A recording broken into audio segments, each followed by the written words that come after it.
it's wonderful that people have now moved their eye away from our bedrooms. Now, if they leave them out of our kitchens, we'll be even fine.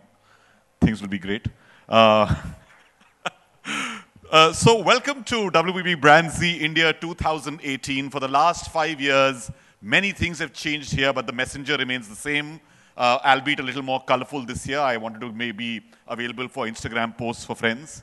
It really feels great to be in the company of all these stalwarts here from the industry. And thank you again for taking time off from your busy schedules. As the torchbearers of your respective brands, I'm sure each of you know where I'm coming from when I say trust is paramount when it comes to building brand value in this day and age. In a time when consumers are dauntlessly vocal about their opinions, the slightest misstep could cost a brand its reputation. Through the course of today, we will be exploring the implications of opportunity trust, and we will be actually talking about that in the current market scenario and how it can affect a brand's value. Every year, our experts, WPP and Kantar Millward Brown, meticulously evaluate brands across parameters to release the rankings of the 50 most valuable brands in our country. Yes, I said 50, and I know many of you are waiting to correct me at this moment because the communication around says BrandZ's top 75 most valuable Indian brands for 2018. Well, you are absolutely correct. BrandZ has gone bigger and is listing 75 brands this year instead of the usual 50 to commemorate its 5th edition in India. So please put your hands together in a big round of applause. We'll shortly be hearing what these brands are. And as I said before, in case any of you are on your social handles right now, it's hashtag BrandZIndia. Now is the time to celebrate. And before we actually delve into the details and I ask all the esteemed speakers to come on stage, let's take a closer look at the world's largest brand equity database, BrandZ.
Yes, indeed. You're all waiting to know the results. Apart from the coveted ranking of top 5 most valuable brands that we are all eager to discover today, we shall also be awarding the front runners across 7 categories. There's plenty to be explored this evening. Speaking of exploration, I was, on my social feed and I came across this really fun thing somebody put up, which they said, if the brain was an app, perhaps we'd use it a little bit more. Well, one place where you can definitely use the brain a lot more and you get food for the soul and the stomach and a lot more is Stream. WPP has this amazing thing called Stream. It's an unconference. I've been there for a couple of years and it just keeps evolving. People come together, contribute and mingle. There is an agenda that is set by you. So when you attend Stream, you set the agenda. Diverse participants. On one side, you could have a storyteller. On the other side, you'd have a brand head, somebody who's into blockchain. You'd find a musician, and on the other side, a geek. It's a diverse set of people who gather. The agenda, as I said, is curated entirely by you. You decide the topics. There are, of course, a few things in between that add a flavor to Stream. It's in Jaipur, 6th to 9th of February. And if you just want to take a little bit of, a dip into Stream, here's a short video.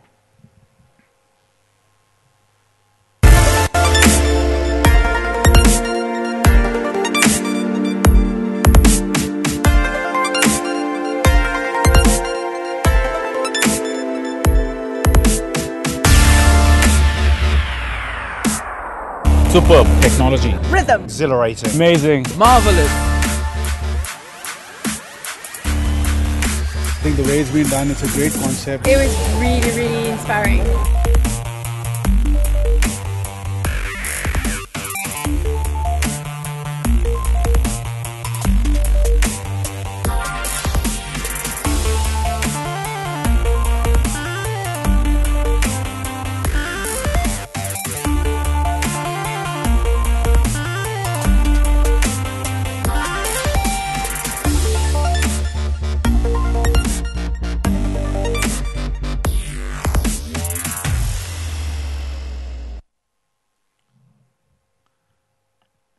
One of the people who always made Stream special for all of us was Ranjan Kapoor.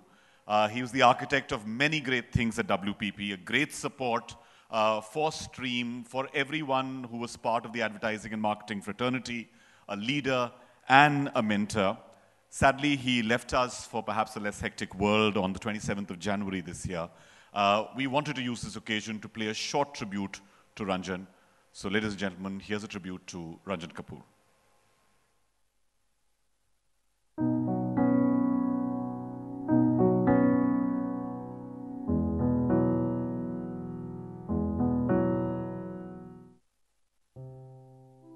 Ranjan, the banker who became the most creative account management person in the country.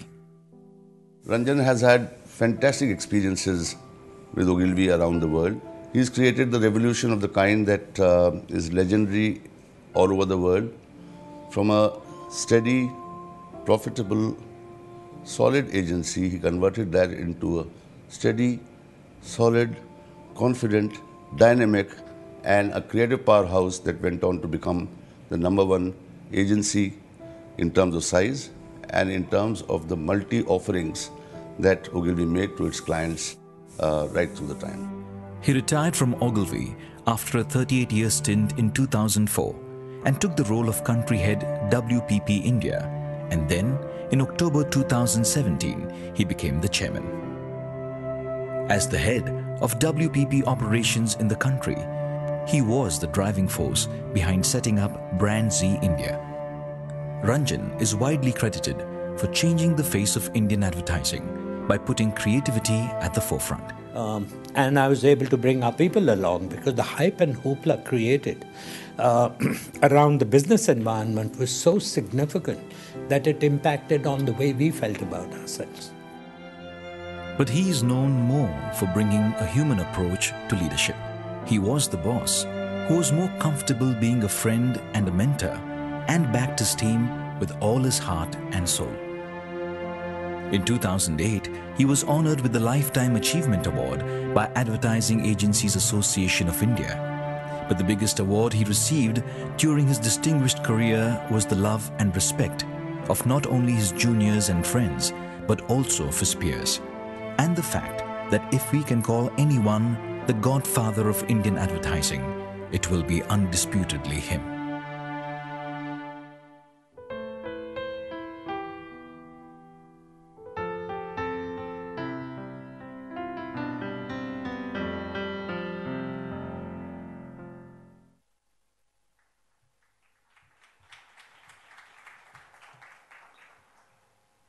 Indeed, a person who held BrandZ really close to his heart. I'd now like to call upon Mr. David Roth, CEO of the store WPP EMEA and Asia. David is extremely passionate about retail, digital technology, e-commerce, and brands. He's also authored several books and publications about brands and China. And as the man leading the BrandZ project across the world, his expertise is truly unmatched. Ladies and gentlemen, Mr. David Roth.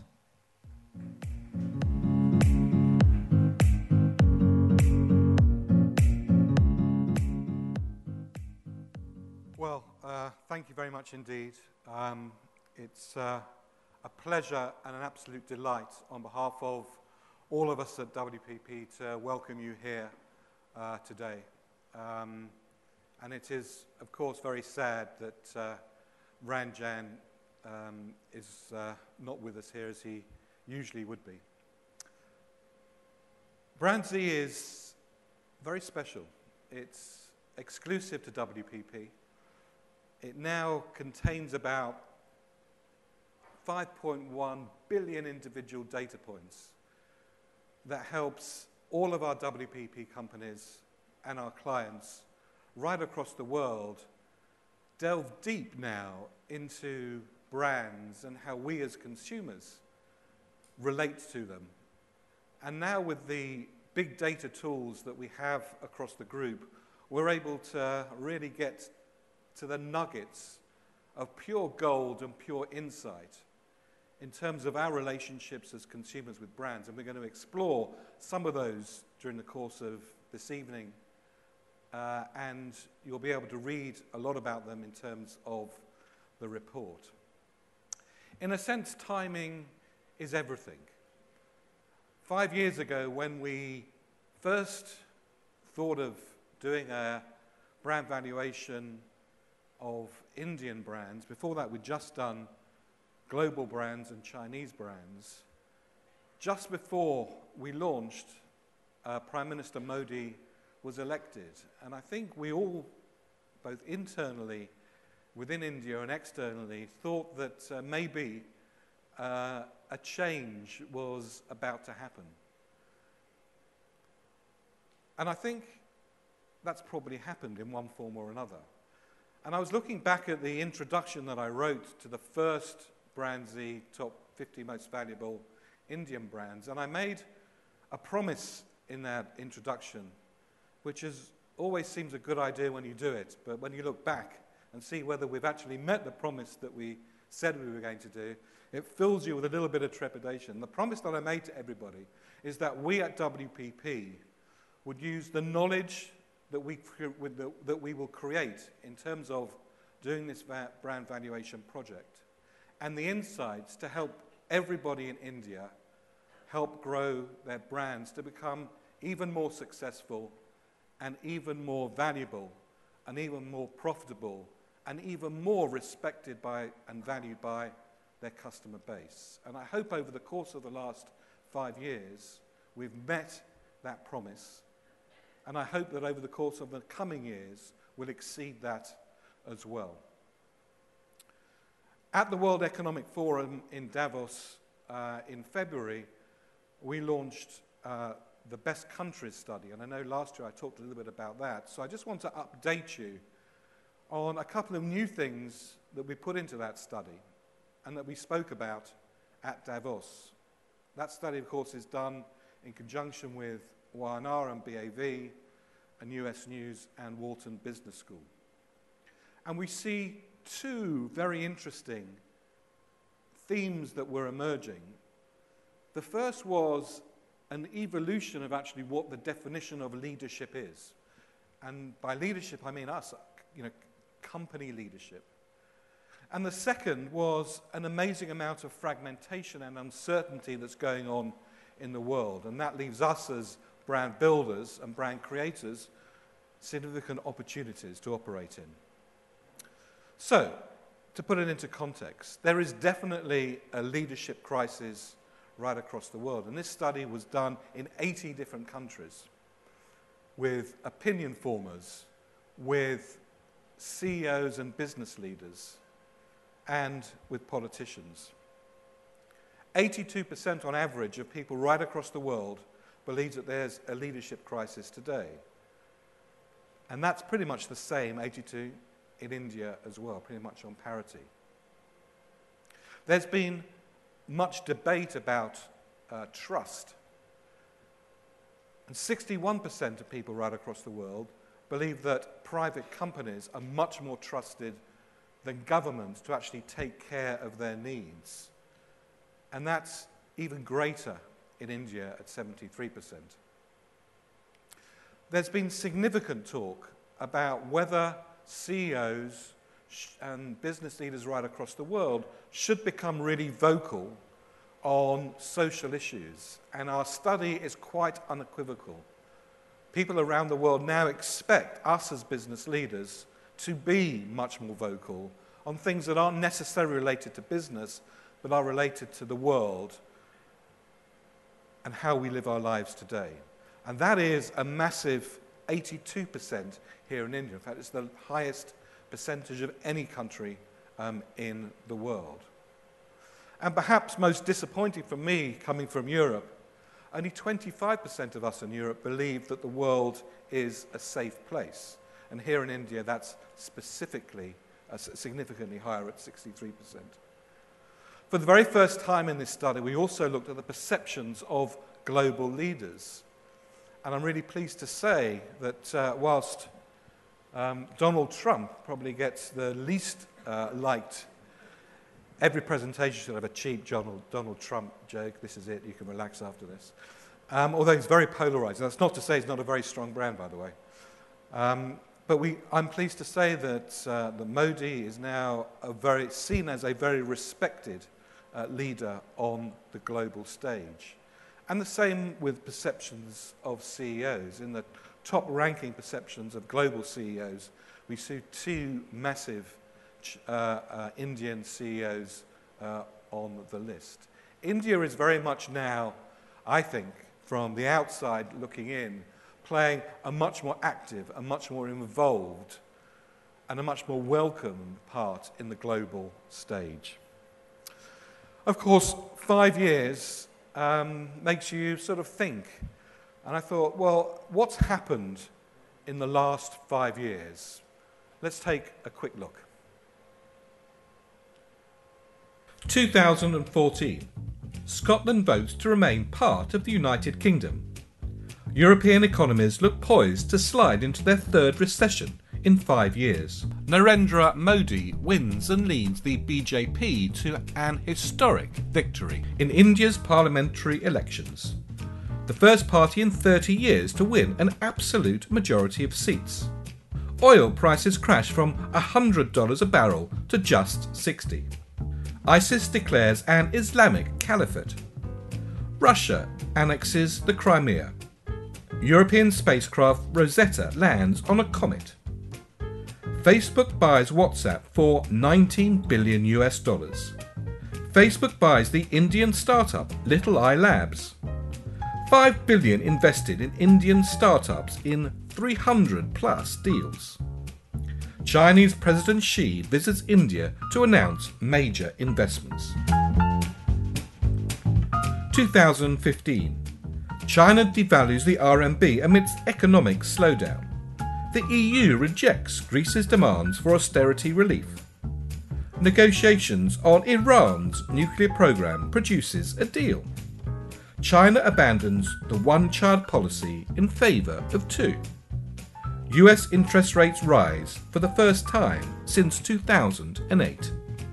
TPP trade deal reached by 12 Pacific Rim countries. the largest regional trade deal in history. Climate change deal reached by 200 countries. Flowing liquid water found on Mars. Prime Minister Modi launches Digital India programme. US President Obama visits India. 2016. Brazil and South Korea impeach their presidents.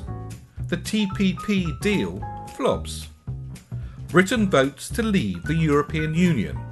Don't blame me, I didn't vote for it. Donald Trump wins the US presidency and becomes the 45th President of the United States.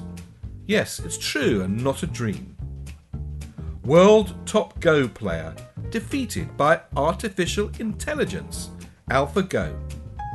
The world's longest rail tunnel in Switzerland opens, taking 2 decades to complete.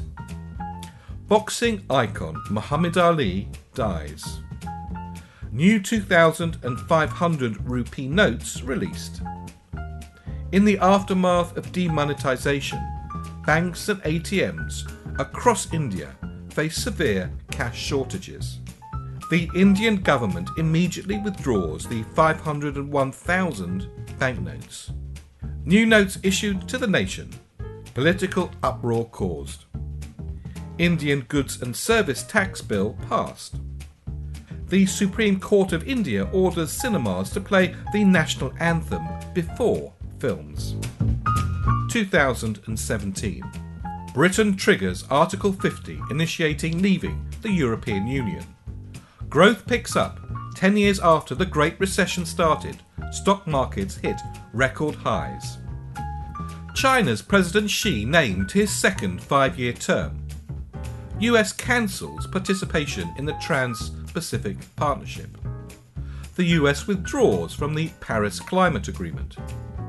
French independent Emmanuel Macron becomes President of France. Snapchat IPOs on the New York Stock Exchange.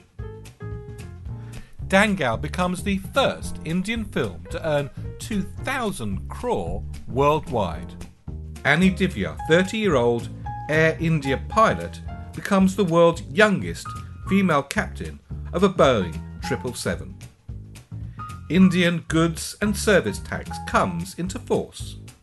Ramnath Kovind takes oath as 14th President of India. 2018. Vladimir Putin elected for 4th term as Russian President. Donald Trump announces withdrawal from the Iranian nuclear agreement. Prince Harry and Meghan Markle marry, a global audience of some 1.9 billion. European Union's GDPR goes into effect, imposing strict privacy controls. The US extends its tariffs on imported steel and aluminium to include the EU, Mexico and Canada. North Korea-United States summit held in Singapore. Canada becomes the first major country to legalise cannabis for recreational use. The US imposes tariffs on $34 billion worth of Chinese goods. The EU-Japan Economic Partnership Agreement is signed, the world's largest bilateral free trade deal. Facebook's share price drops by almost 20%. Over $120 billion wiped from the market value, the single largest day loss in corporate history. Apple becomes the world's first public company with $1 trillion market cap. Maruti Suzuki joins the BrandZ Global 10 most valuable car brands. Indra Nooyi will say farewell to PepsiCo in October.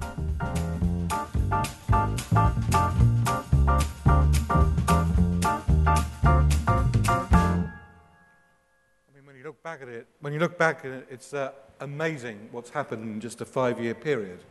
Things being done and then undone and then redone. But I think the one thing to me that ties everything that we've seen together is the phenomenal pace of change right across the world that's happening in front of us. And it's making life much more complex, but much more exciting, I think, for us as brand builders and brand owners. I mean, just take this as just one example. It was only 2007 when both Flipkart was started here in India and Walmart started. In 2013, Amazon came into India. And then in 2018, Walmart now buys Flipkart. The pace of change is accelerating at a rapid rate. We also think in the past it takes a long time to generate a meaningfully different brand. And again, we can see how Jio has done exceptionally well to create a very strong and very meaningful brand in just a few years with great brand building.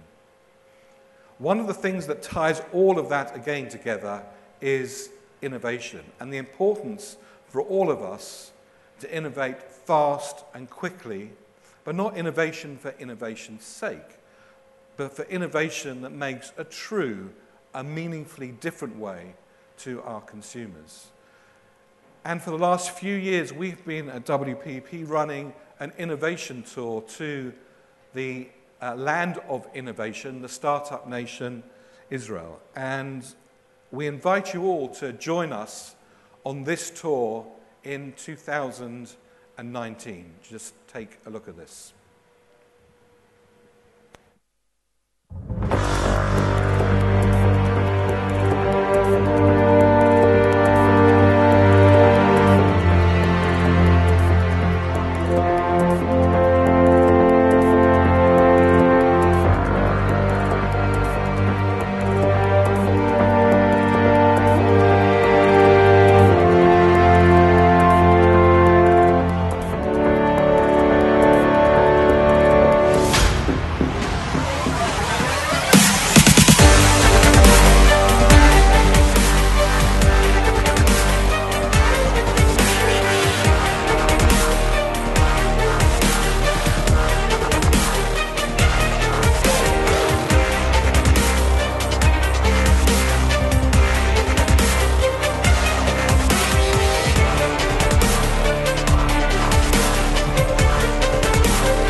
Delighted to see you and your innovation teams join us in this. Of course, all the change, all the opportunities opens big new challenges and big new opportunities for brands.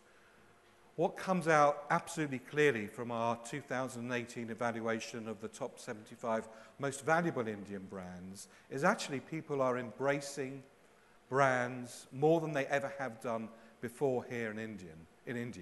India brands, multinational brands, and the new arrivals, which is why we see a record increase in the brand values of the top 50 comparing them to last year in 2018. Not only that, if you look at over a 5-year period, looking at the growth of the top 50 most valuable brands in India, in China, and globally, India by far now outperforms both China and global in terms of the value growth at a staggering 110% over that period. We welcome now 30 newcomers, 30 new into the rankings of Indian brands for 2018. 2018. Now, amongst all that change, there is one thing that hasn't changed at all. And that is that the most valuable brands deliver significantly superior shareholder value to their organizations. We see that the returns from our bundle of top 100 most valuable global brands compared to the S&P and the MSCI index generates a significantly greater return at 172% over the period versus the S&P at 102 and the MSCI at just 50%. We see exactly the same pattern not only globally but also across all the other markets that we look at. China as an example, and also, of course, in India. And we'll reveal those numbers a little bit later on. We now do brand rankings across 16 different countries around the world to help everybody understand the value that brands build to organizations and to companies, and to extract that value to help all of our clients right across the world maximize the opportunities that they have with both their consumers and their brands. The top 75 most valuable Indian report will be available to you to take back with you as you leave today. I hope that all of you will enjoy the insights, not just the rankings, but the insights from all of our colleagues right across the WPP group, across all of our companies, who do just one thing every single day, and that's help our clients build strong, valuable brands for the future.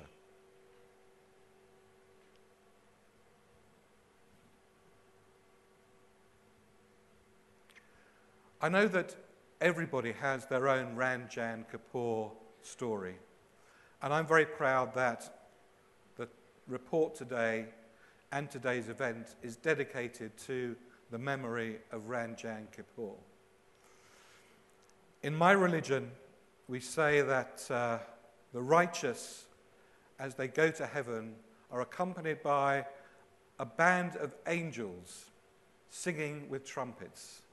I'm sure that on the day that Ranjan left us, the heavens were awash with the sound of music.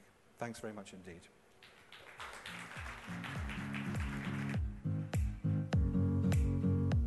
Thank you so much, David.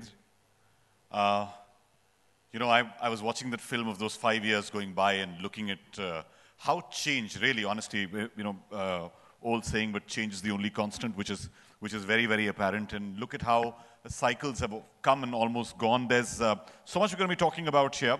Our next speaker this evening has an array of intriguing views on marketing, and he has the research to back them. He also believes that marketing could learn a thing or two from his earlier vocation, politics. Please welcome Mr. Eric Salama, CEO of Kantar Global. Please put your hands together, ladies and gentlemen.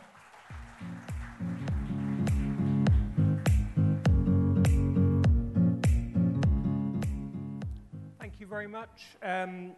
It's a really great pleasure to be here, partly because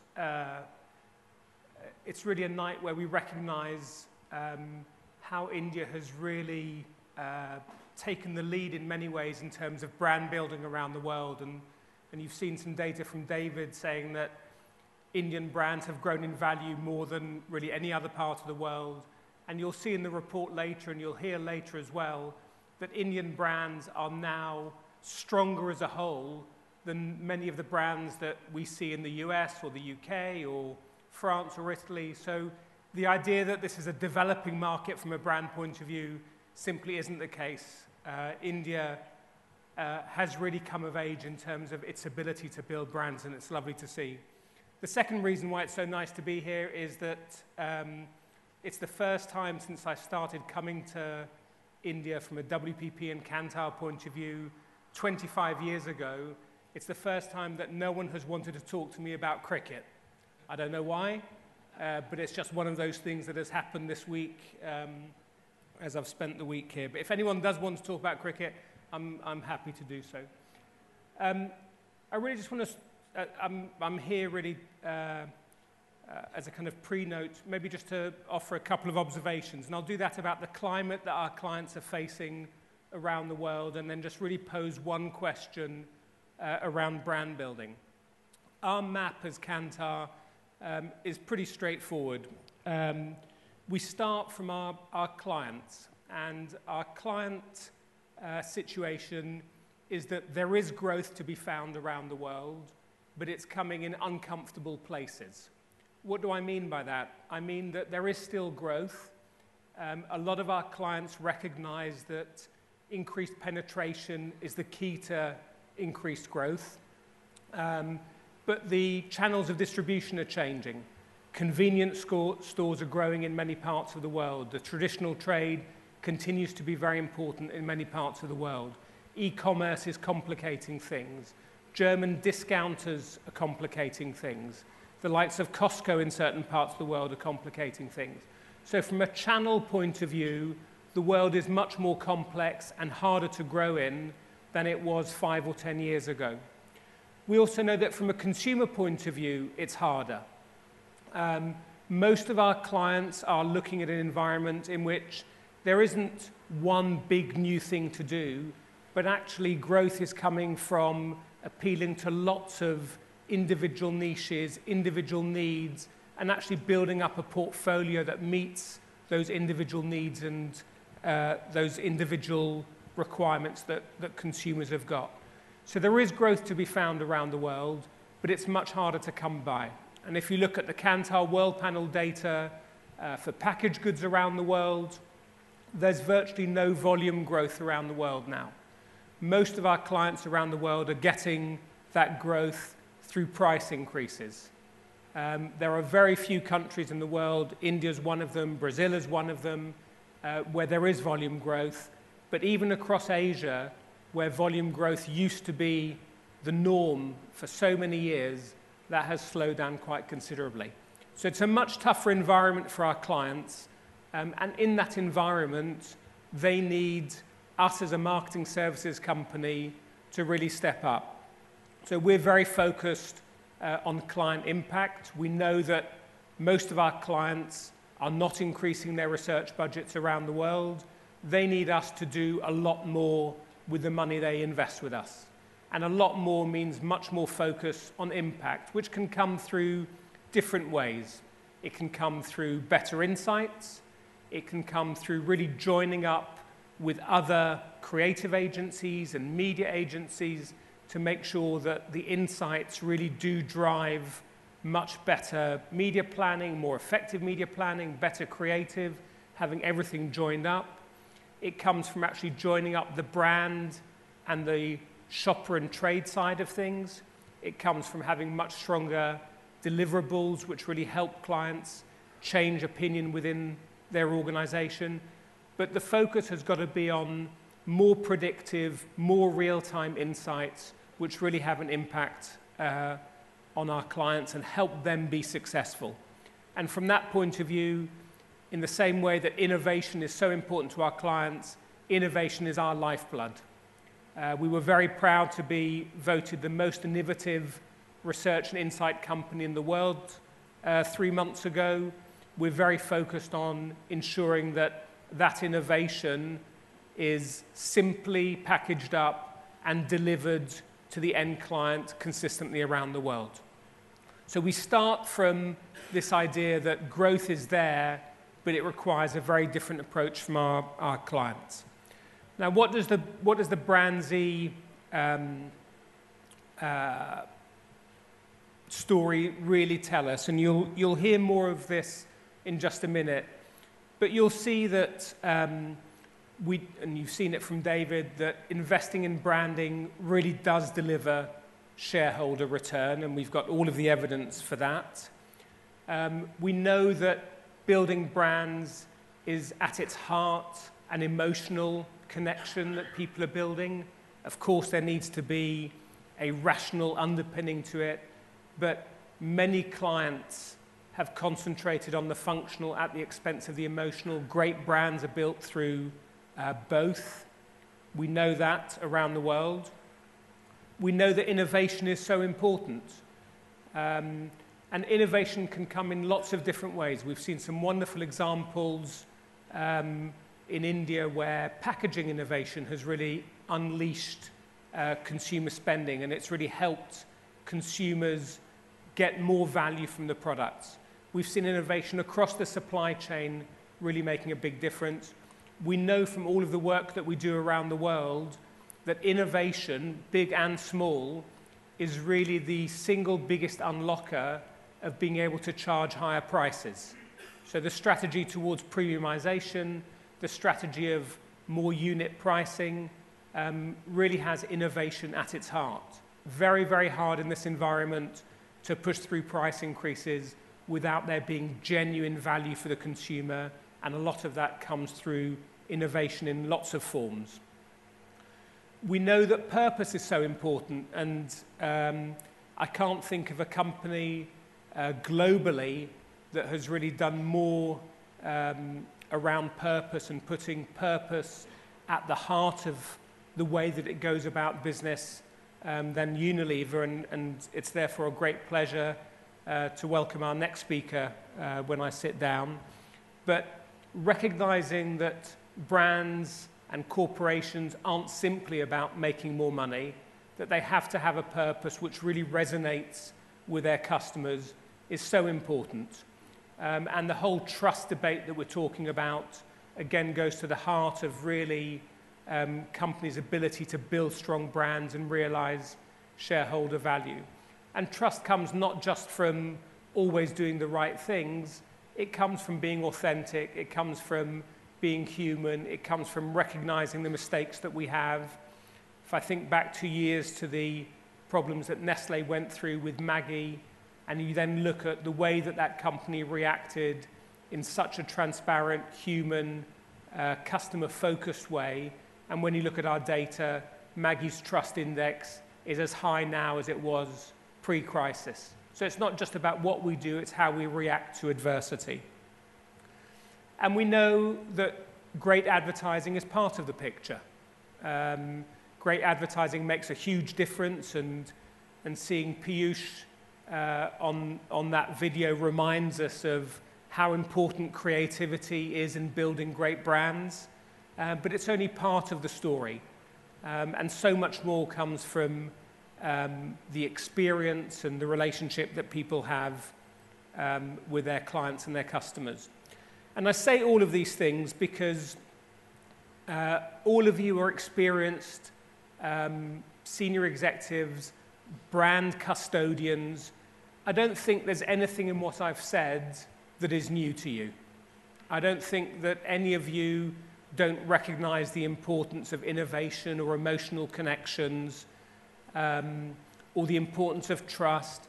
So my question really to all of us is, given that we all recognize these truths, why is it that we don't do more of that more often and more consistently? Because it doesn't happen as consistently. We're talking tonight about 75 of the best brands in the world, but it doesn't apply to all of the brands. So why is it that we don't do these things more consistently? And I think part of the answer is that it is genuinely difficult.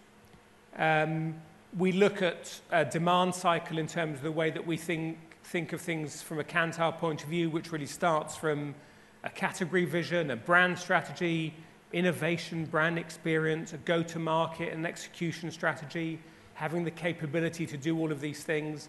There's a lot there. And there's a lot there which really requires great strategy across all elements of the demand cycle. It requires long-term thinking and stability. Great brands cannot have change imposed on them every year or every 2 years when a brand manager moves on, or a CEO changes, or a CMO changes. The hallmark of many great brands is continuity, relevance across the ages, but continuity. It requires an incredible focus not just on strategy and on creativity, but on execution. And certainly I think that we see a lot of time spent on strategy. We don't always see the same amount of attention to detail on execution across the board.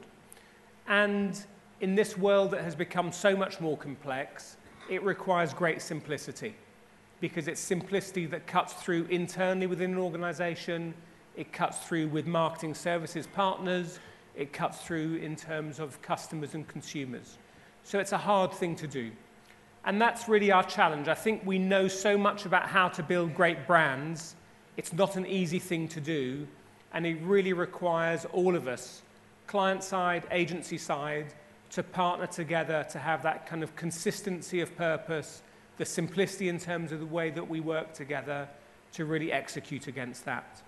And really on behalf of all of Kantar and WPP, that's the promise that we make to our clients this evening, that we are focused on that kind of simplicity and alignment of purpose to help you grow your businesses. Thank you very much.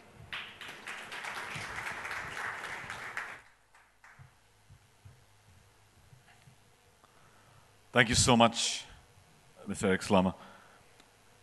Ladies and gentlemen, our keynote speaker has been with Unilever for over 26 years and has led their businesses in different parts of the world over the last 16 years.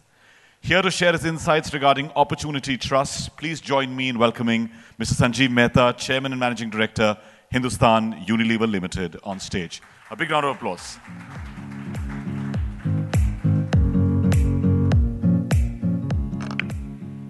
Hi, good evening, everyone.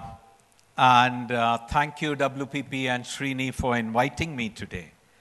And extremely delighted that this event today has been dedicated to Ranjan, a great friend of ours, a perfect gentleman, and what a wonderful way to give him tribute. I think you all have done a great job for that. Trust. You know, this is something as any large corporation, as a company with a stable with great brands, we would always talk about it. And when we talk about valuations, when we talk about market capitalization, I think trust is at the heart of it. And I'm glad this is a subject which has been picked up today. We are talking about a world where there is a trust deficit. In 2008, when we had the financial crisis, in essence, it was a crisis of ethics. And it eroded trust, and you saw what the impact was. The impact was not just on the stock markets crashing, but it had a huge impact on the common man. We have seen across the world, in fact, in the last 15, 20 years, big corporate scandals. And when you have big corporate scandals, it really puts into question also the role of the media. That many times you will find the media playing to the gallery and not doing the role of what they ought to do in terms of bringing the news without fear or favor to the common man. Today, when we look about media, and Edelman, when they did a survey recently, it was very clear that media as an institution has one of the lowest ranking when it comes to trust. There are only 5 countries where the media gets a score above 50%. And I think it again goes back to the media doing some real soul searching in terms and asking themselves what's the kind of role they need to play in the society. Now, trust, it erodes great value. We have not only seen corporations, which when they let down people from a trust perspective, disappearing, but we have also seen big corporations with a large market cap, getting a big hammering when they let down the trust. So trust is implicit in the brand value. Trust is implicit in the market capitalization of the companies. Great brands, they don't get built overnight. Great brands, they are built tediously on trust. They have to be understood, they have to be trusted, they have to be desired before they start creating massive value. And when we look at it from a perspective that what happens when you erode the trust or when you let down the trust? This is something which cannot be regained very easily. A simple thing is like a piece of paper. You crumble it, you will struggle to get it without creases, even when you try it very hard to pull it together. If we look at it from another lens, we are talking about trust from a brand perspective. It is built on functionality, it is built on purpose, and it is built on consistency. Something which the previous speakers alluded to in a very simple way. Now, the chemistry of building trust, if you look at it, at the end of the day, you have to put your consumers at the heart of it. It has to be people first. It has to be purpose-driven. And then it gets down to the basic human truth. It is about transparency, it is about clarity, and it is about accountability. And last but not the least is functionality. That's where innovation comes in. You have to be contemporary. You have to meet the unmet need of the consumers. If you don't do that, you let down your consumers, and the trust and the value erodes. Now, building brand trust, if we look at it, how do you do that? That's a question which comes up. That's also the question the previous speaker talked about. I think if we look at it from our lens, the simple way would be, first is about functionality. It again stems from being very consumer focused. It stems from understanding what the unmet needs are. The second is the association of the purpose. If you start with the purpose of making money, you will never build great brands. If you start with the purpose of solving a consumer's unmet needs, that's when you start the journey of making great brands. The third is about talkability. This again hinges on engagement platforms, great communication. The other is about consistent. And so right, when people say that consistency is so important, and that is the reason why in our company, we are looking at longer tenures for our brand managers, for our marketing managers, and we don't want the essence of the brand to be tampered with the change of the brand managers. And last but not the least, the authenticity, the true north. That is what helps you build a great brand. Now, this is a story of Rin as a brand. All of you in India would be knowing it. This is a brand which works on the platform of whiteness. And last year, looking at how 2 consecutive years of drought had posed huge problem to our consumers in many parts of the country, we came with an innovation where, when it came to rinsing, it required significantly less water than a traditional detergent powder or detergent bar.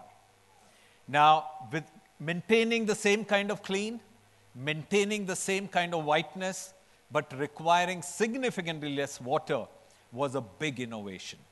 And if you travel into the hinterland of the country and you see how difficult it is for women to cart water, and many times they carry bucketfuls of water for several kilometers, you can see what a great impact it's had on the lives of our consumers. The second example that I'll pick up is of a brand, Surf Excel. Surf Excel is a premium laundry detergent, but we do not sell or market the brand based on its functional proposition of stain removal. We talk about dirt is good. We talk about let the children play, they'll get dirty, but the implicit promise is that there is Surf Excel to take care of the clothes. Yeah? Let me share with you a communication which brings dirt is good and its evolution into ready for life and into play. Take a look at it.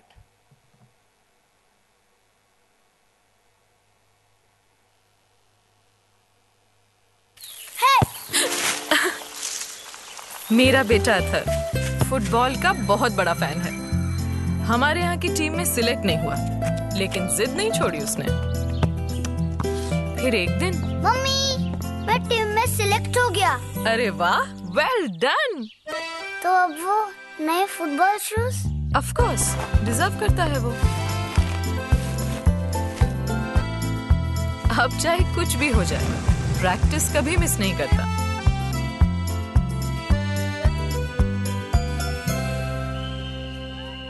इसीलिए आज match के दिन उसे surprise देने आई हूँ।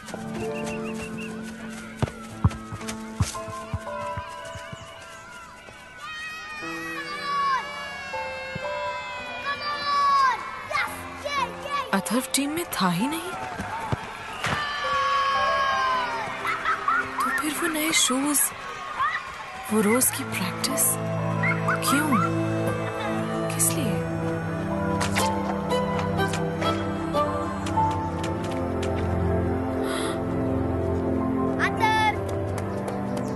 आज भी क्या मस्त खेला है तू, सच्ची। और यहाँ एकदम मस्त। थैंक यू यार। It's okay. अथर्व, मेरा दोस्त सूरज वो शूज नहीं खरीद सकता, इसलिए मैं अपने शूज रोज सूरज को देता था।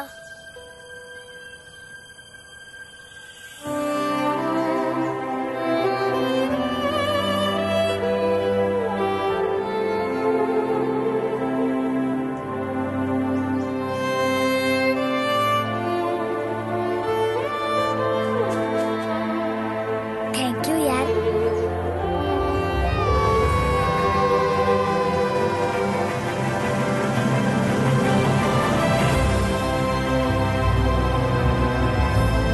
आज मेरा अथर्व बिना खेले ही जीत गया। My son is ready for life.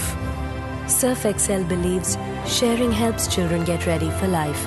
Encourage your kids to share. Log on to surfexcel.in.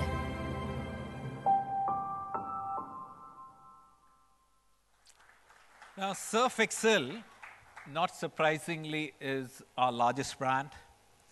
It has a turnover as much as the size of many medium-sized consumer goods companies in the country. It has been growing consistently double-digit, despite the disruption arising out of demonetization of GST. And now, the same concept which we have consistently been building, dirt is good, has moved up from ready for life to Har Ko Harana. And Har Ko Harana is so important in a very highly competitive country like India, because people believe that failure is the opposite of success. And it puts immense pressure on the kids. So that's the next journey we have gone upon. The other thing which I would like to talk about is distinctive, but it has to be an authentic story. Now, Kisan Ketchup, again a market leader, growing double-digit CAGR for several years. Here, the story came from, we today source all the tomatoes that go into ketchup from sustainable sources. But we had to bring this to life. And how best through the Kisanpur activation that we did, and the cap that you see on the top of the bottle contained nothing but seeds for tomatoes. And this was an activation which had a huge amount of buzz, and of course, it strengthened the brand.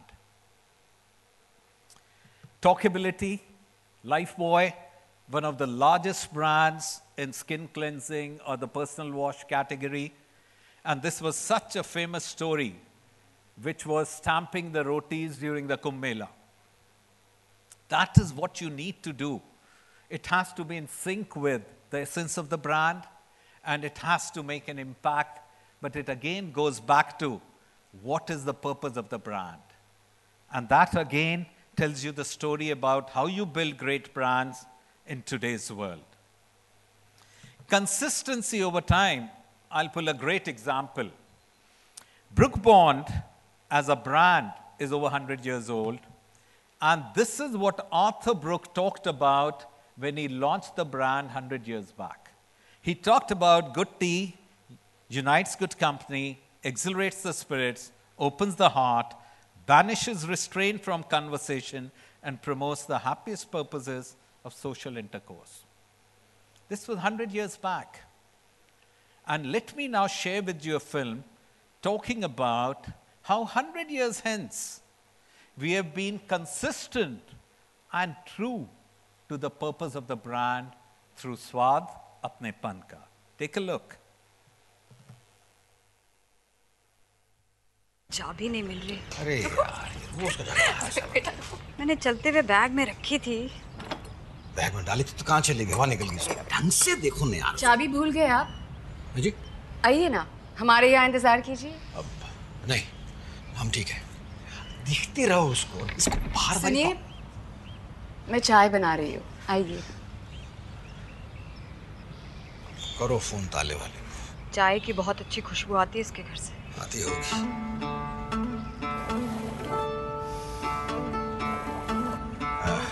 तुम्हारे घुटनों में दर्द हो गया होगा, तो चलो अंदर बैठ के इंतजार करते हैं। अम्मी, चीनी कितने लेंगे? कुछ घरों की चाय में अपनेपन का स्वाद होता है। चाय बहुत अच्छी बनी है। एक कप चाय और मिली। जी। ब्रुक बॉन्ड रेड लेबल, स्वाद अपनेपन का। हैप्पी बर्थडे चिराग। कैसा लगा सरप्राइज? चेहरा कैसे उतर गया है। इस साल बहू ला के रहेंगे। माँ, ये पल्लवी है, हम लोग साथ रहते हैं। बैठिए ना। मैं आती हूँ।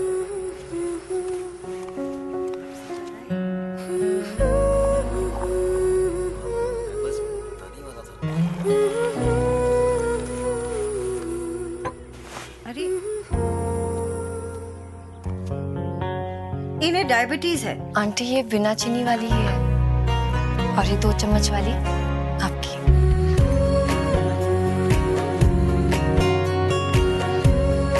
इलायची डाली है? हाँ। अच्छी नहीं लगी? बुरी नहीं है। कुछ घरों की चाय में अपनेपन का स्वाद होता है। ब्रुक बॉन्ड रेड लेबल, स्वाद अपनेपन का।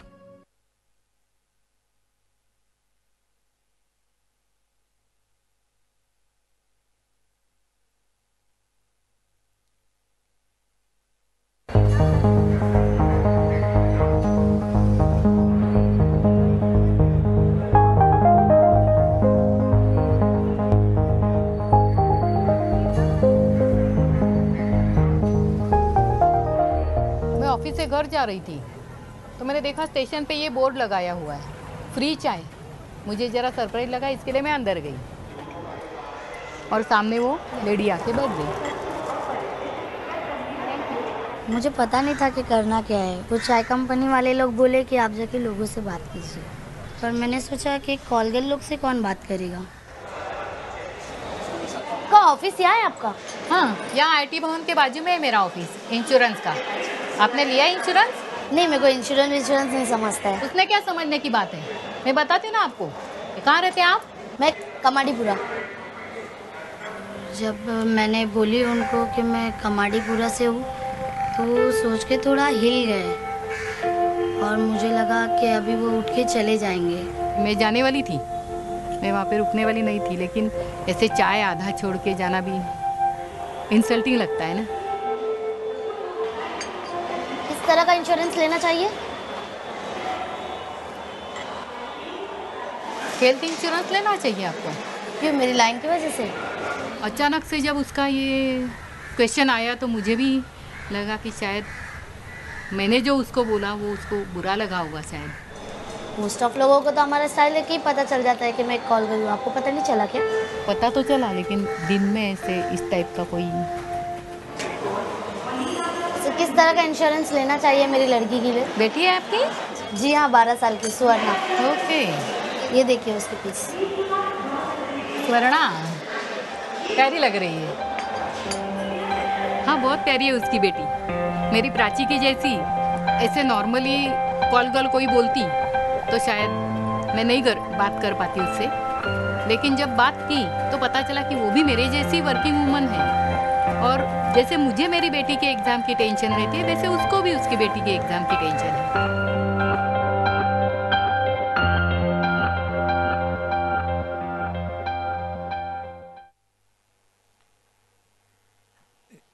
So not surprisingly, we are the largest tea company in the country. When you have a great brand like Brook Bond Red Label, which has been consistent over 100 years, not again, staying true to the essence of the brand. And this is what builds great brands. This is a wonderful quote by my boss, Paul Pullman, that trust comes on foot and leaves on horseback. It is very difficult, very assiduous. It takes a lot of effort. And just to recap what I just talked about, first is about being hugely consumer-centric, consumer-focused, building brand functionality, stemming from what is the unmet need of the consumer, strong association rooted on purpose, activating and building talkability, being consistent over time, and of course, distinctive and authentic stories.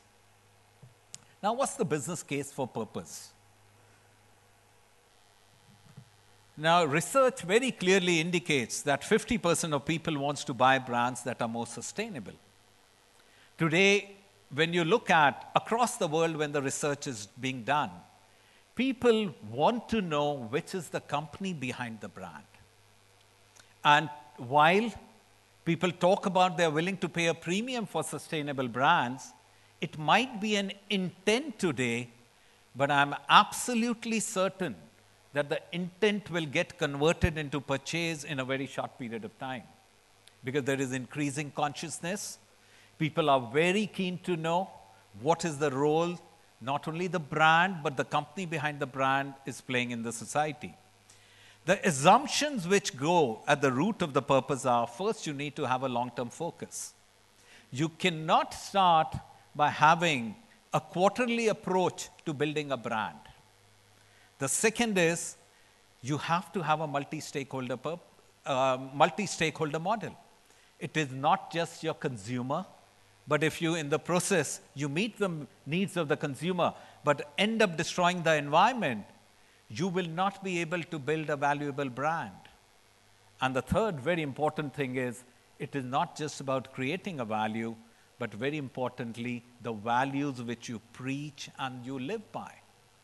That's what gets into the root of purpose. Now, when you look at trust, it drives penetration, which is, I believe, one of the single most indicator of growth. The second is it builds talkability. Third, the current generation is far more conscious about the purpose than my generation. And of course, when it creates a strong brand, it reduces the price sensitivity. So the evidence is absolutely compelling when it comes to purpose, living the purpose, and building the brands based on great purpose. Now, if you look at the company I lead, Hindustan Unilever, we have a market cap of nearly $50 billion or nearly 350,000 crores. Now, if you look at my net assets, tangible assets, they're just 7,000 crores. The difference between 350,000 crore or $50 billion and $1 billion is the value of trust. It is the value of reputation. An accountant in a pristine way will say that's the present value or the discounted present value of future earnings. But the discounted present value of future earnings, implicit in it, is the brand values of all the great brands that are there in our stable, the reputation and the trust that consumers have on Hindustan Unilever. Competitive advantage today has very clearly shifted from what we do to how we do what we do. So that's the story from our perspective of how you build a brand, how you build trust, how you enhance the value of the brand, and how you do it on a sustainable basis. So thank you once again. It's been a real pleasure sharing my thoughts on building brand trust, and God bless you all.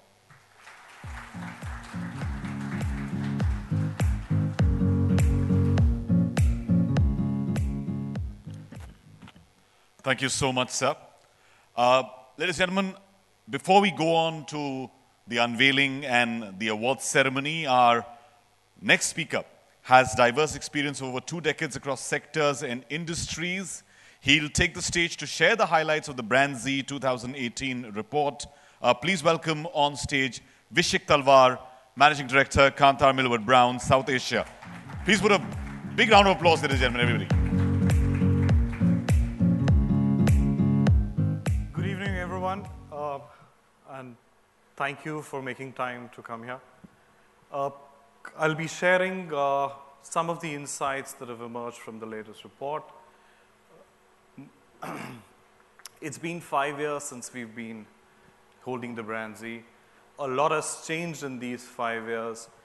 We saw David taking us through and giving the glimpse of what all has changed in these 5 years. We also thought we should change. The first change that we brought in was started studying from 50 to 75 brands.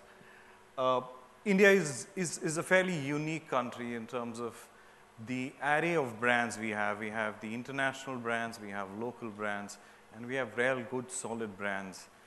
And the economy and the way the brands have grown in our country, I think it was right time to start honoring a larger set of brands who perhaps also equally deserved to be in the BrandZ list. There was other few changes that we brought in. We were, since our rankings are dependent on the financial value, it had to have the parent listed. So it was a public listed company, but we were restricting it to only those public listed companies which were listed in India. We said even the countries which were or the brands that originated from India, and if they are listed in any recognized stock exchange, even outside India, should also be included. So that was one change we brought in here. The second we brought in was there were a lot of private brands. Most of the action in the last few years have been around all the private brands and the unicorn brands that have been there, and they've been building value within our country. So if any privately owned brand had financials publicly available, and obviously the reliable financials available, we included those brands as well this time. The third change that we brought in was we were restricting ourselves to largely B2C brands. We said it's high time we move into the B2B sector as well, because there are, again, a great set of brands sitting there. We've added 8 new categories here. There are 30 new brands that have entered the list, collectively contributing to about 27% of the brand value. While we changed, the core didn't change, it remained the same. Brand valuation is based on the composite measure of financial value and the brand contribution. Financial value, essentially, the attributable value to the intangible asset, the brand, and brand contribution, which is embedded in our equity framework, which is meaningfully differentiated framework. From there, we get the brand contribution factor, and a composite factor brings us the brand value that you would associate with the brand. We saw this in David's presentation as well. The top brands continue to outshine any stock exchange indexes that we use. In India, the top 50 brands actually are almost giving a shareholder return, which is twice that of what the census has moved. And this is true globally in every country that we've published. It has come back time and time again. So a good brand, a great brand, definitely promises a better shareholder returns. We've also been growing fairly aggressively. The brand values have grown, except for 16, which was a flat year. It's been very aggressive growth. We've seen that we've almost doubled the brand value since our inception in 2014 to 2018. We are outshining China and global. And even on year-to-year basis, last 2 years, we've outshined China consistently.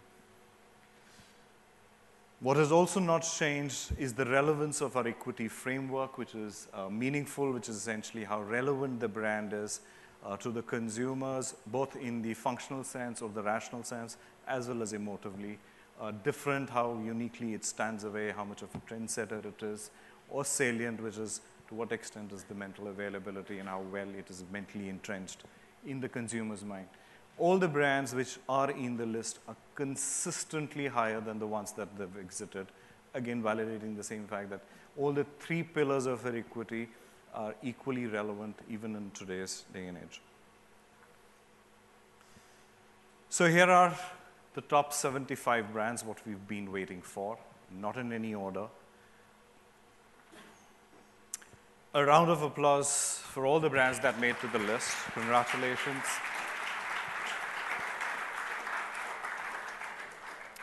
A heady mix of brands.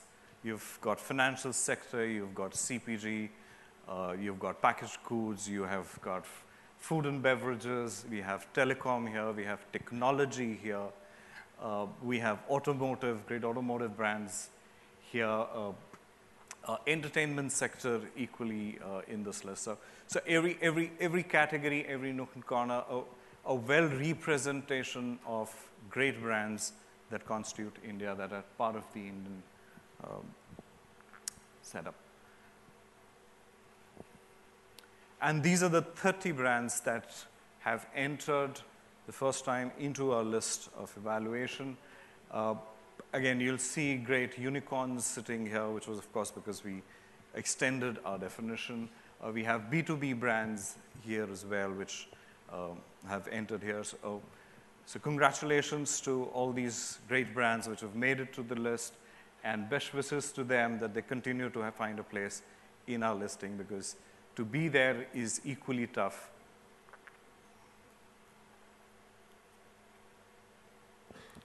It was a theme of 5. We were in our 5th year. From 50, we were moving to 75. So we thought we'll also give you 5 key messages that are coming out from our learnings and this year's analysis. So here are the 5 stories. The first one is around premiumization. There is a very, very clear trend of a progression of the Indian economy, which is getting reflected in the premiumization of the brands. When we started in 2014 to now, the premium index that we measure consistently has moved up by 6 points. Doesn't look very large, but when we look at in the context of the constitution of these top brands, so where in 2014 only 48% or about half of the brands were premium brands, in 2018 it's moved up to 65%, almost 2/3, almost a gain of 30% more brands, premium brands, are part of our list. And if you look at it in context of the brand value, it's much higher than the average gain in the brand values. Is about 168%. So a clear overarching trend of premiumization. The next question is, what defines a premium brand? How do I make a premium brand? We heard from Sanjeev repeatedly, it has to have a clear purpose. It has to make a consumer's life simpler. It has to be relevant. It has to fit into his realm of things. And because it's about premium, it has to stand out. So it has to be embedded in innovation. If it's a purposeful innovation, therefore, you not only make it a premium brand, but also your brand value increases by almost double the amount.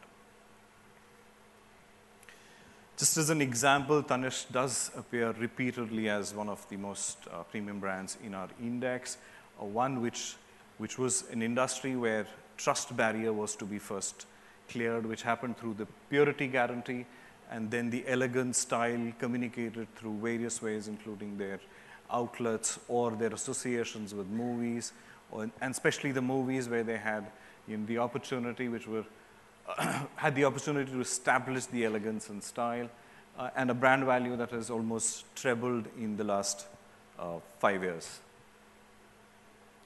The second story is around difference, that being different, being distinctive is very much an Indian context and very, very relevant in our today's day and age.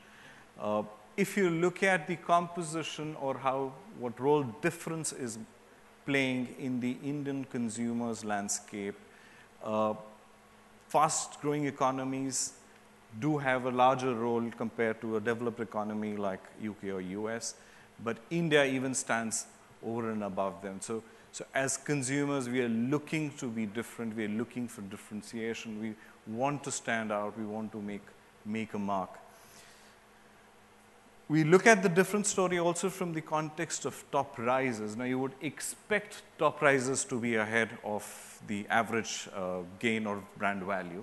So that's what's happening. But between 15 to 18, the growth has become even faster. From 49%, it's moved up to 63%. Again, a 30% increase in rate of growth for the top risers. And one thing that stands out where it's been the biggest change that's happened is in the difference index that we've been measuring. So it's clearly playing the difference is playing the greater role in driving the brand value growth of the top risers and making it move much faster. How do we make a differentiated brand? If I have to be different, I have to innovate, I have to stand apart. And that standing apart or that innovation has to get acknowledged by the consumers. So if I am able to communicate it well, or an innovation which is received well with the consumers, or communicated well to the consumers, just creates magic. It gets you a different index of much higher levels, also the brand value growth of a much better level. An example of another brand which has grown in this period phenomenally, has trebled its brand value, has been rooted into difference, a brand which decided purposely to move away from what the general trend was of mileage, modern, etc., and created a DNA in vintage. It's not that they did not invest in innovation, they kept coming with the new models, but all were driven by, were all embedded in being the vintage DNA that they had, along with the technological advancements that happened with the new brand, but they didn't move away from their differentiation. And a brand that's, has yielded great returns to this brand. The third story that we are sharing is around trust. Trust has been a fundamental requisite of brand building. You've always heard that it's one of the most important ingredients, and Sanjeev has repeatedly even further said that. But in today's day and age, it seems to be gaining even more prominence. And I think there are two trends that we see which perhaps are contributing to this.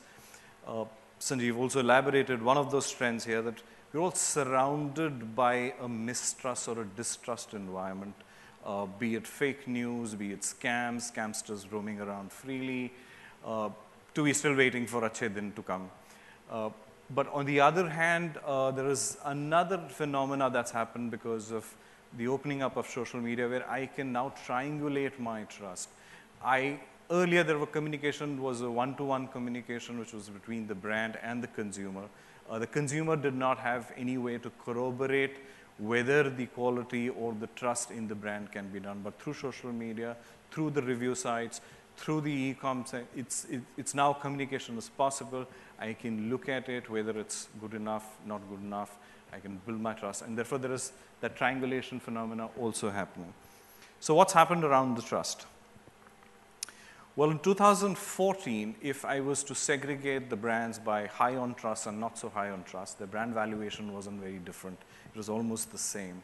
Come 2018, if I do the same exercise, the brands which are high on trust has almost double the brand valuation than the brands which are not so high on trust. Clearly, it has gained in prominence. Clearly, trust has become far more critical in today's day and age. How do I build trust? Again, it has to be rooted in the purpose of the brand. It has to be relevant to the consumer, the messaging, what the brand stands for, how it fits into their lives, and an experience that fulfills that promise. Once this happens, it's a self-fulfilling cycle, and the consumer builds the trust and eventually leads to a better brand value gains. We also asked a question to ourselves, that is trust only dependent upon how long I have been? Will the new brands always lag in terms of trust? So we took the 20 oldest brands in our ranking and the 20 youngest brands in our ranking and just look at the trust index. Clearly, it doesn't seem to be a sole prerogative of the brands with long heritage. But yes, it has to be consistently delivered and delivered time and again because it takes a very small thing to break that trust. A couple of brands which we saw, Flipkart, Ola, both have defined the categories, their respective categories in India. Flipkart did for shopping online, Ola did for booking cabs online. And they've delivered that experience consistently. In case there was a bad experience, they've addressed those experiences immediately. So if there was a replacement required, or the products were not reaching on time, or you could rate a bad experience with it. So there was a continuous building up of trust in both these brands, and today they're almost rated as good or as bad as some of the heritage brands that we see here. Our fourth story is from the service sector, where a digital footprint that every brand has cannot be an afterthought anymore. It has to be integral to the brand building exercise today. The reason we say is both in terms of experiences and the experiences emanating from digital footprint, both have moved up 6 points, and we've already seen the impact of 6 points a few slides back. So it's a very significant movement that's happened already. And if the two combine, then not only is it having a very positive impact on the brand values, but it's also making the relevant emotive connections on trust and love index, and love as well. So it's now cannot be an afterthought. Wherever we are reaching out, wherever we are talking to them, I think that needs to be integral to their brand building exercise. Our fifth story is actually embedded in the last year. Last year, consumer product groups had lots of headwinds. We had demonetization, we had GST, and effectively the brands or the brand valuation did not grow for the CPG sector at all. We also looked at our brand health and how strong these brands were. We found all of them as collective group to be strong, and we had then predicted that the brands will turn around. So let's see what happened to the CPG sector. It did turn around, and it did turn around by 48%, as more than covered up for what it missed in the beginning. However, VQ, which is an indication of brand health or a vitality quotient, in the same period fell from 114 to 110, suggesting that collectively they've become weaker brands. This needed further investigation. So we looked at a brand equity construct of meaningful, which is relevance, different is differentiation, and saliency, which is mental availability. And whether we look at with regards to last year or with regards to the last 5 years, only thing that has changed is the salience. It almost suggests that we are trading off for building the mental availability and more focused on short-term gains than building long-term brand sustainability by building them into a meaningful, differentiated brands. Around the same time, or a little before this happened, Buy & Sharp came up with his book, and which did challenge most of the marketing thinking, which said mental availability is all, or availability and mental availability in its various forms is all that is needed. Perhaps it's also an influence that we are seeing here. However, we strongly feel that this is opening up for disruption because we're not building or we're not investing enough in long-term building or sustenance of the brands. And very recently, we've already seen a disruption from Patanjali in this sector.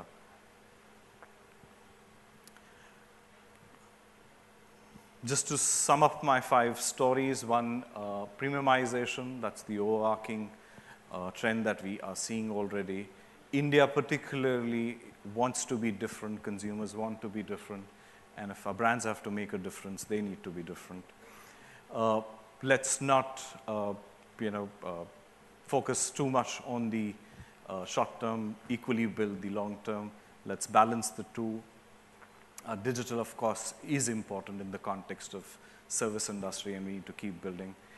And finally, on trust, I will borrow some words from Steve Jobs, which he said, a brand is simply trust. Thank you.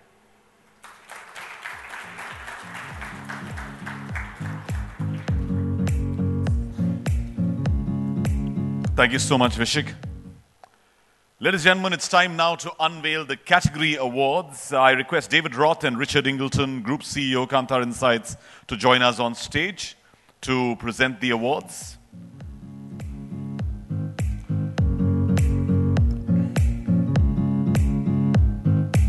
As you all know, there is no GST on applause. You can be absolutely free with it. And that's what the awards actually need. Top Riser brand is Tanishq. Can we get the representatives from Tanishq to join us over here?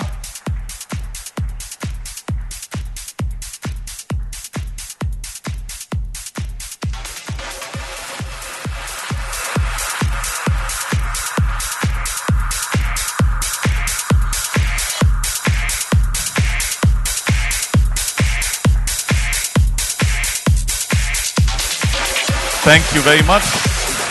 Moving on to the most valuable automotive brand. It's Maruti Suzuki.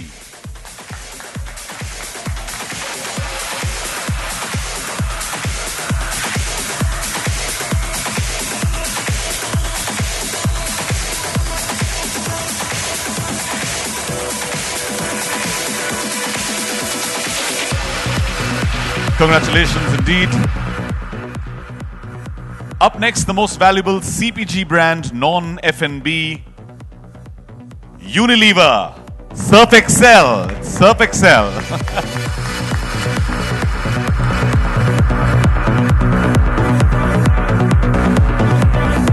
And isn't it proverbial that we saw that Surf Excel film as our first film in your presentation, sir?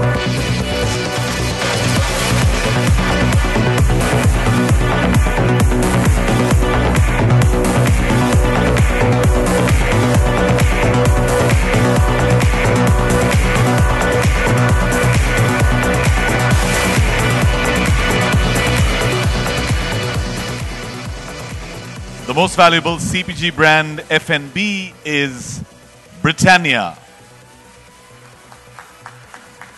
We don't have a representative from Britannia here with us, so we'll move on to the next category. The most valuable e-commerce brand, Flipkart.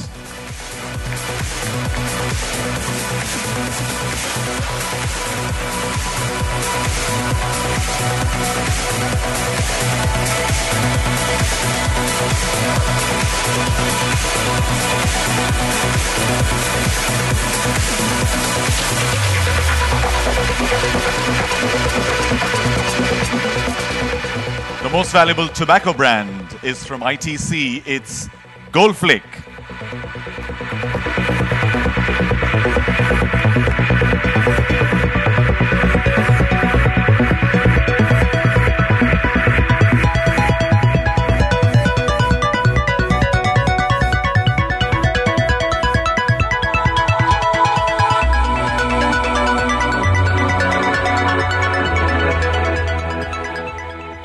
And ladies and gentlemen, the most valuable entertainment brand, ZTV.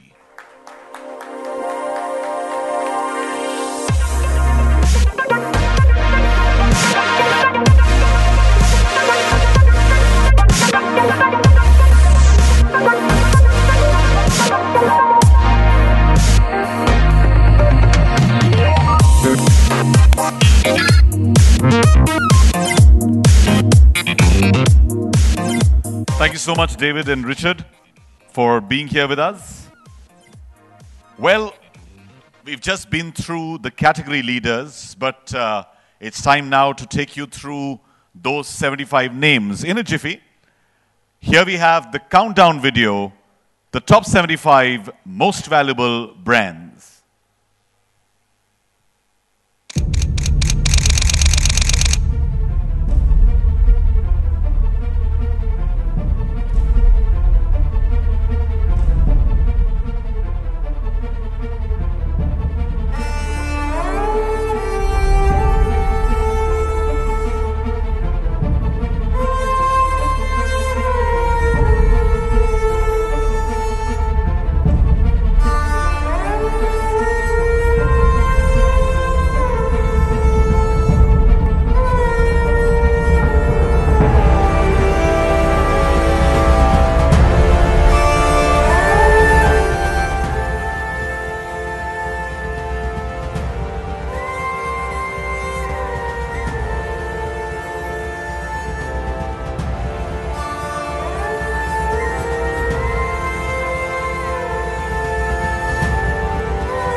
Please put your hands together for all those brands, 75 all the way to number 6.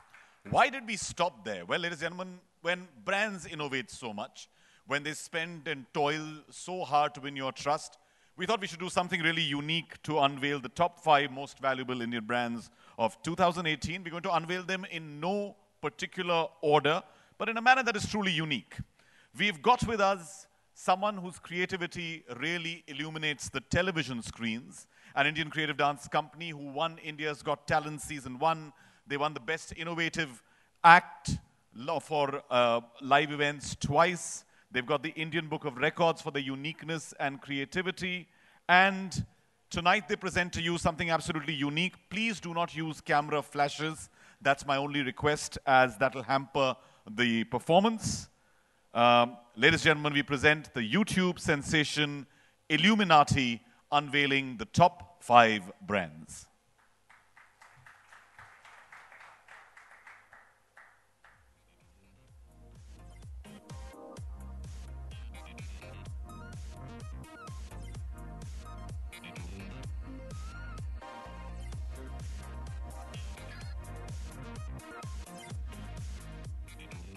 Five, 4, 3, 2, 1.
Thank you so much. That indeed takes a lot of coordination, a lot of hard work. Ladies and gentlemen, a big round of applause for those wonderful performers.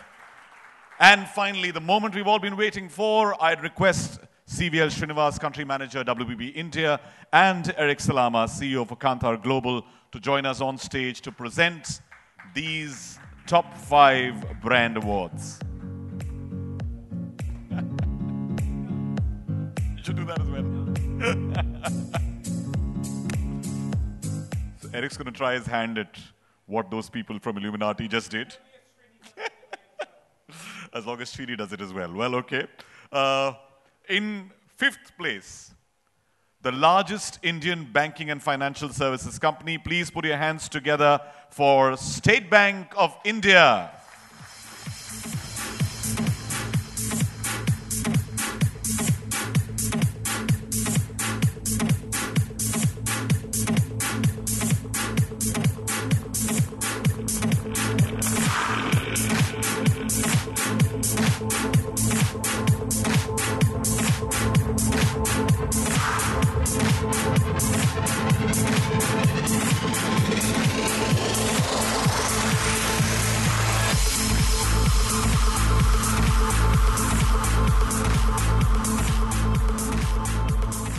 Congratulations, SBI. Our 4th most valuable Indian brand is the country's largest mobile network operator. Give it up for Airtel.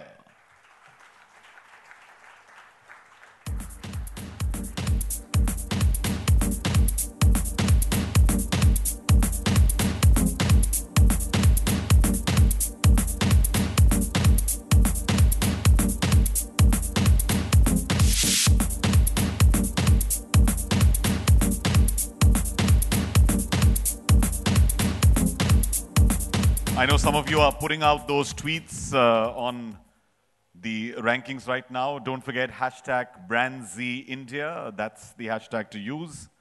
In 3rd place is the first $100 billion Indian company. Let's have a huge round of applause for Tata Consultancy Services.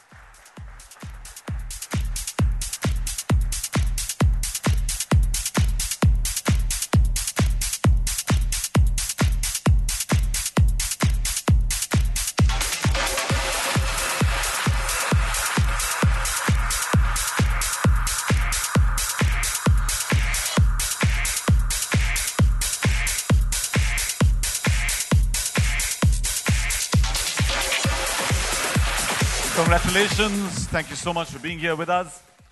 In 2nd place is the biggest institutional investor of the Indian share market, the life insurance company of India.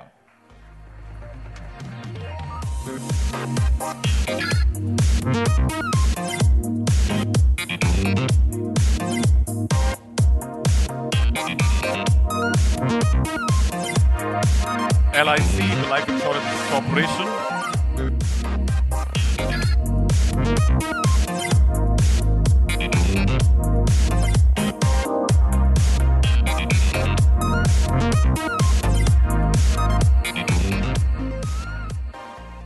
And of course, it's no secret, but if you've been holding your applause for so long, for the 5th year running, the most valuable Indian brand according to BrandZ 2018 is HDFC Bank.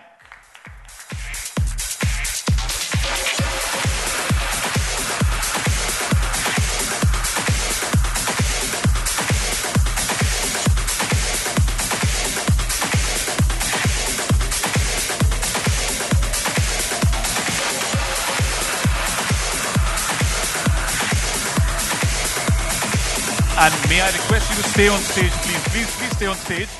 Can we get the other top 4 winners to join them on stage for a group picture, please? State Bank of India, Airtel, Tata Consultancy, LIC. May I request you all to join us on stage for a group picture? And ladies and gentlemen, a big round of applause for all the winners. Once again, the top 5 brands.